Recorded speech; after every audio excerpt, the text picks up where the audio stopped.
Alright guys, so I'm finally back with a proper review. Sorry it's been so long. If you haven't been following the community posts, I've actually been working quite a bit around Christmas and New Year. So this is the review for the Praesidus A11 DD-45.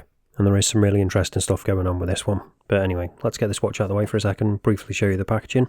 So they use similar packaging for a lot of their watches, and it does tell you that it's an automatic movement and assembled in America. And here is the actual watch. So I think this is a real looker. But if you're not keen on this, they do actually do quite a few different variations with this one. So this one I have here, this is called the tropical version. They also have a patina one, and then what they're calling a factory fresh. So they have different dial finishes basically. So if you check out the link in the description, you'll be able to see all of them in more detail. They also have a few different strap options as well. So this one here is the pearl-on, but they also do two different variations of leather straps and even a bracelet as well, like a vintage style one. But again, check out the link in the description if you want to see them. So if you do like this kind of style, you should definitely be able to find a combination that suits you. I'm really liking this combination of the Tropic dial with the pearl-on strap. But before we go into any more details, first of all let's go over the dimensions. So we've got a diameter of 38mm, thickness of 12mm, lug width of 20. Then when it comes to the all important lug to lug, that's coming in at 44.5, so that's nice and compact. In terms of weight, on this pearl-on strap at least, it's coming in at 72 grams, but obviously depending on which bracelet option you go for, or strap, that will vary. So seeing as we're talking about it, let's take a closer look, because it is a really nice one I think. We've got that brushed hardware on there, which is nicely finished. The stitching's all nicely done too, nice little leather details on it. And if I show you the other side as well, we have actually got the same kind of leather detailing on the end, so it won't fray. And it is a really nice, really comfortable strap this, because it is elasticated as well. Really soft, really supple, and you'll be able to get the perfect fit because it's infinitely adjustable as well. Moving on to the head of the watch, we've got a mainly brushed case, unsigned crown. Would have been nice maybe to see some kind of logo or something on there, and then the only polishing we've got is on that bezel. So keeping it nice and simple, which is what you want with a field style watch. And then we've got that really nice double dome crystal, which we'll be checking in a bit if it is sapphire, and you guys know I do love a double dome crystal. And if we flick around to the back, I'll show you the case back on this as well. There's a little bit of detailing on there. Again, telling you that it's assembled in America, but also saying that it's got a Swiss automatic movement, which we will be talking about in a bit more detail a bit later on in the review, because it is one that I haven't actually checked out on the channel before. But before we do that, let's talk about the dial in a bit more detail, because it is a really nice looking one. Hopefully you can see we have actually got some detailing on that. Kind of almost looks like it's brushed. And again, it's got that really nice brown colour to it, which I do really like. I think it goes really well with the strap too. So it's a fully printed dial, nothing applied. So we've got the numbers and also those markers as well. And then just that train track around the outside. And then when it comes to that sub dial, you can see that's got a different finish on it. It's actually got a sunburst effect. So that is a nice little bit of contrast there. And then when it comes to the hands, they've got a nice brushed finish on them, matching the case and the hardware. We've got nice proportions on those hands as well. Perhaps the second hand could be a touch longer maybe, but the hour and minute hands, I think they're pretty much spot on. But again, as I said earlier, if you're not keen on this style finish or colour, they do different ones. So you can get like a patina one, which has got a textured dial I think, or that factory fresh one, which I also think has a textured dial if I remember correctly, but obviously it doesn't have the patina on the indices and the hands. And both of those dials are black, whereas this one is that really nice brown, so something a little bit different. But now let's check whether we've got sapphire crystal on this or not. Using the trusty diamond selector tool. And yep, we have got sapphire crystal, so that's always good to see. So I do appreciate they've done that, despite having the more vintage look to it.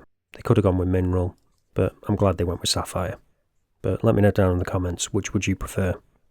So now let's get onto the movement and talk about that in a bit more detail, because as I said, it is something a bit different, something I've not checked out on the channel before, and it is Swiss as well.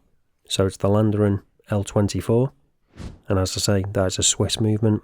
So it's got a 40-hour power reserve, it's got a beat rate of 28,800, and it is actually a clone of the ETA 2824, so kind of similar to the Sleater SW200. So let me know down in the comments, have you ever heard of this movement? And if so, have you had any experience with it? But enough talking about the movement, let's show you what it's like in action. So we'll unscrew the crown, which is nice and grippy, so no issues there. Nice size as well. And then if we pop it out, we have actually got a ghost 8 position on this unfortunately.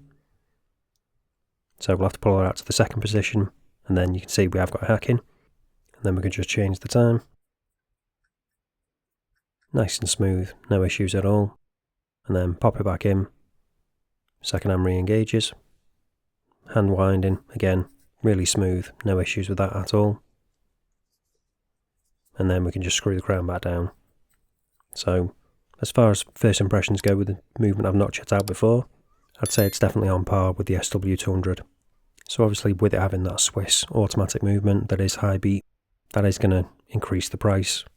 But we'll talk about that later on. Before we do though, first of all, let's go over the rest of the details with this watch. And next up is the loom. So is it going to suffer because it's a fully printed dial and we've kind of got a little bit of photina kind of thing going on? There's only one way to find out.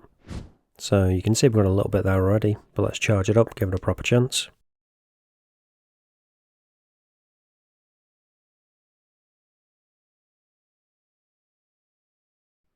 And there we go. So they don't actually specify on the listing what loom they're using, but given the colour, I'd imagine it's something similar to C3 or some kind of variation.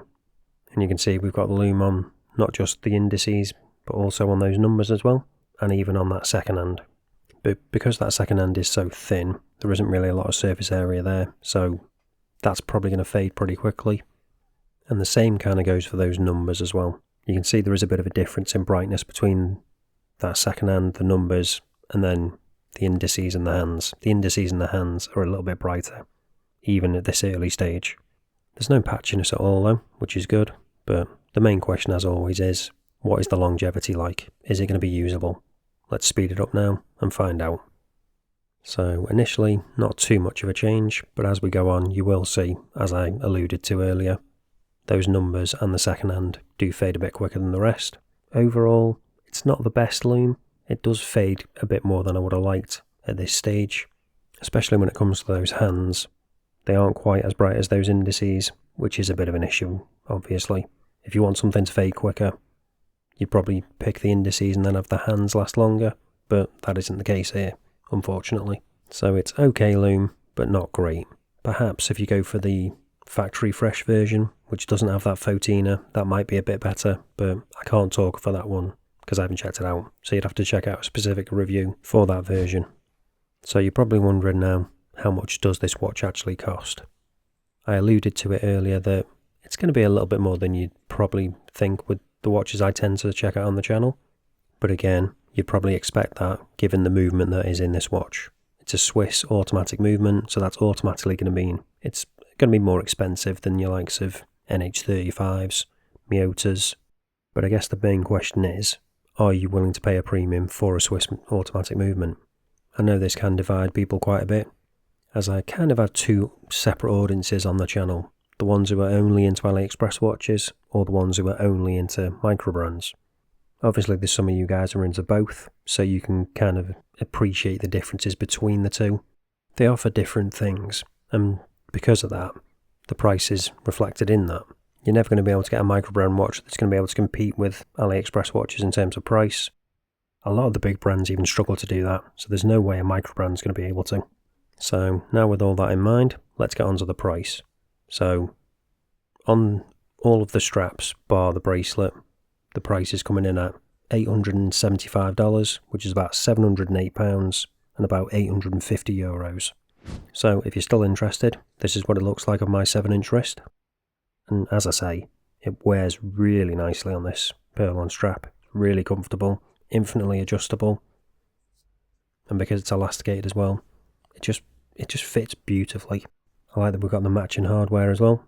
And I think it just suits the watch perfectly too.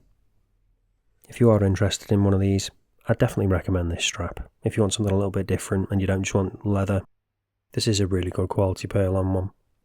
As for the rest of the watch, I think it's a really smart looking piece. I love that brown dial. I like that we've got that sunburst on the sub dial just to break it up a bit. And I think it's going to fit a nice varied size of wrists as well, because you've got that nice compact lug to lug. But it's not perfect. There are a few little things that I might change slightly. So perhaps it would have been nice to have a signed crown, but that's only a minor thing. I can take it or leave it really. But one thing I would like to see improved is that loom, especially on the hands. If they could just get the hands to match up to those indices, I think that would be better. When it comes to that movement, depending on what side of the fence you're on, you're either going to think that's a positive or a negative. Some people might prefer to have seen a simpler movement like an NH35 or something, just so the price had come down, but I think that's part of what makes this a bit special, because it is a different movement. It's a Swiss automatic, and it is high beat as well. It might also be important to some people the fact that it's assembled in the USA as well, but I personally really like it. I think overall it's a really nice compelling package. Yeah, it's on the higher end, but a lot of that is because of that movement. So let me know down in the comments, which side of the fence are you on? Do you like this? Would you be willing to pay this kind of money? Or would you have preferred to have seen a cheaper movement and then you'd be going for it? And if that is the case, perhaps you'd be interested in some of the other watches from Praesidus I've checked out. So I'll leave a link to them down in the description so you can check them out and see if they're more to your taste. But that's it for this one, guys. Thanks for watching, and I'll see you in the next one.